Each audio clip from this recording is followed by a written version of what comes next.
The term citizen journalism is rather self explanatory. Journalism conducted by citizens, as in non professionals. Let's look at this scenario here.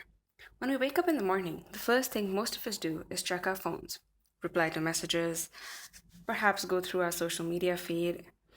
Some people might even click a selfie and post it.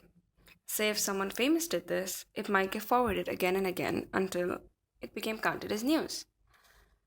So, today, with our constant use of technology, this is basically what constitutes as citizen journalism.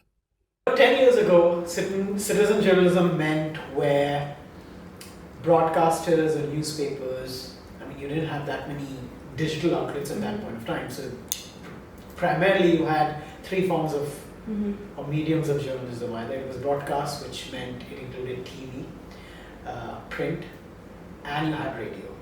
So, stories that were taken up, keeping in mind issues that mattered to people or citizens, and then asking those citizens to lead those stories. This is something which a lot of networks in the United States started. CNN had a program like that, and then it was followed by many other organizations. Even in the BBC, they used to have a program where they would ask citizens to send in their issues and then go with that citizen and film a story. So it could be, the road is not properly repaired in a locality, or there is an issue in terms of the park, or it could be a housing issue. So that was what was quintessential citizen journalism. Today, however, there are two primary aspects to citizen journalism.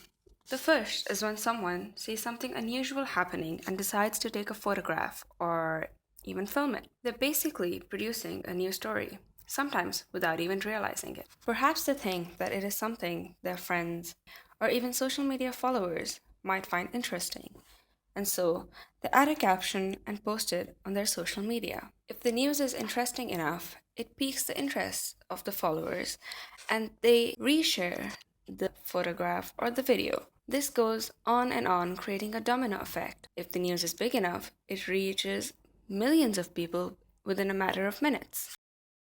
Citizen journalism can encompass a lot, from a tweet or a video shared on social media to blogging to creating your own stories. But I think the top line would be the social media aspect of things. I think social media has had a huge impact on what constitutes citizen journalism, where it was before maybe more blog-centric. Now it's very much anyone who has a phone is a citizen journalist. The second aspect is of the consumers of news. Whenever a breaking news comes in, our phones immediately give us a notification. We find tweets, photographs, videos all over different platforms of social media. People read these posts, share them, forward them, comment on them. Even commenting on these posts counts as some form of citizen journalism, since citizens are involving themselves in the narrative involved in a news story.